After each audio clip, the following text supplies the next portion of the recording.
how to change the user interface. You could go to Windows, UI Elements, and you can click here, and you'll see you have checkboxes next to, let's say, status line, which is down here. Or actually, that's up there. You could also check the shelf.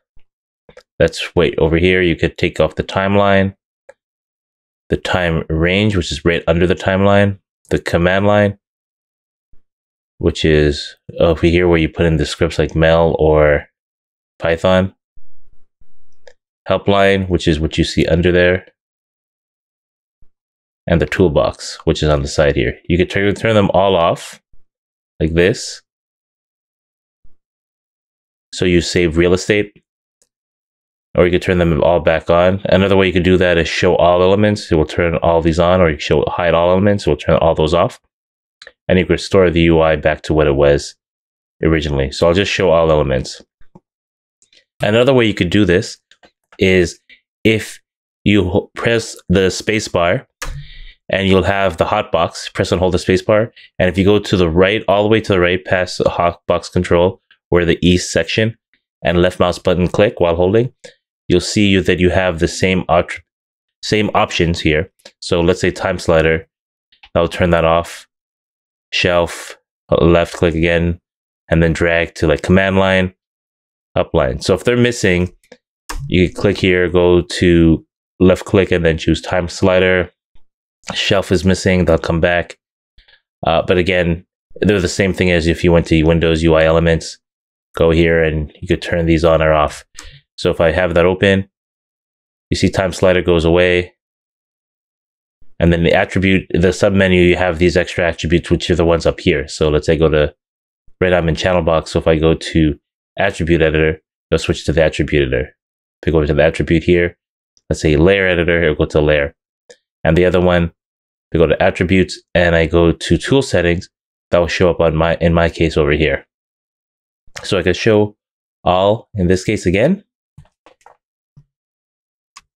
Another thing you could do with these windows is that if you go to the edges, depending on how it's designed, in this case, you could pull the edge more out or reduce the viewport and the tool settings here. But you can't go more in because that's how it's set up for tool settings. Outliner, that's how far in you could go, but you could bring it out some more. If you go to the edge of the time slider, you can just drag it up. And you could drag it back down. So this could be easier if you're animating to see the animations a lot simpler.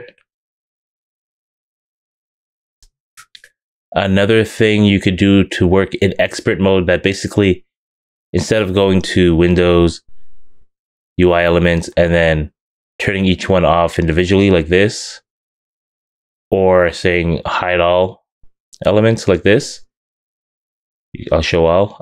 A shortcut to go into expert mode is if you hold Control and then tap spacebar, it will toggle full viewport mode.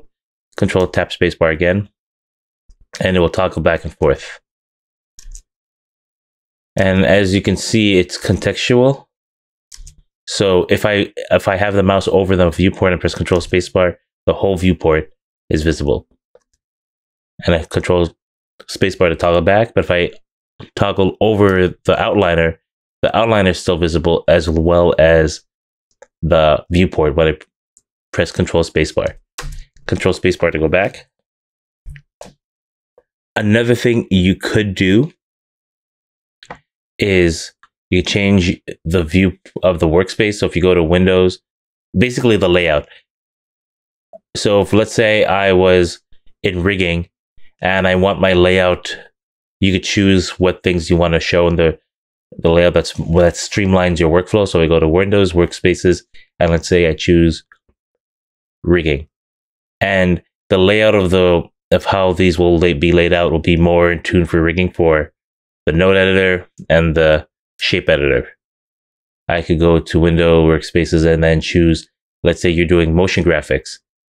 It will lay out the more likely tools like Mesh examples that you could do in here. Another way you could do that is under Workspace up top here. You notice it changed here. Went to motion graphics. It changed up here. If I go back to general, it will go back to like the general space. I'll change it back to my classic. In this case, another thing I want to show is if you notice that you'll have kind of like these dotted lines on the corner of certain sections. If you left click and mouse drag, you could pull these out. For example, the shelf. So if you have multiple monitors or you can have floating windows, how you want to have them. For example, to bring it back, you could take this, pull this out, for example, and you could rearrange them how you want it. If you want to put one on the one side or the other. To bring it back, to rearrange it, you left click and drag and go to a section until you see kind of like a highlight, and that's where it will be placed. You see where that blue line is? So it's going to be in that section like that. I could pull out the corner again. In this case, if I want to put it back right to the side, I have to go all the way to the side where it's blue and not going full screen here. Take this, go to the side. Sometimes you have to try it a couple of times. Same thing with the shelf. You could take this, look at the blue line. If I put it here, it's going to be as if it's another tab. You know, if that's what you want, that's fine. I can pull off the tab, or I could take this and try to get my mouse right in the side, right in the slit there to bring it back to where it is. And then in this case, it made it full screen, so I have to bring it back up.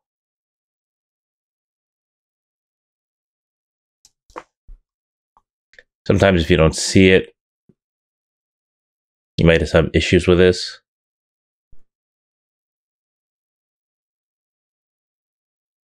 So you might have to resize it and then try again. That's actually one line above here. You see, it could be a little finicky. So what you could do, you go to Windows Workspace and then try Reset, previously saved, and it will reset what was saved before. If not, you have to like play around until you get it fixed. As you can see, this could be cumbersome, and sometimes you could actually pull these out and mess it up by accident. So what you could do, if you go to Windows Workspaces, you could say disable docking and undocking. What we're doing is called docking. If you take it and dock it within the user interface. If I turn that on, if I go back, and you'll see that it's checked on. Now I cannot pull that across. So once you have something that you like and you don't want to accidentally pull it out, you could click on here. Make sure you go to the UI elements and, well, not UI elements, in this case, workspaces, and disable docking. I'll put it back on just so I can work with it. Thank you for watching. Remember to like, comment, subscribe, and hit the notification bell.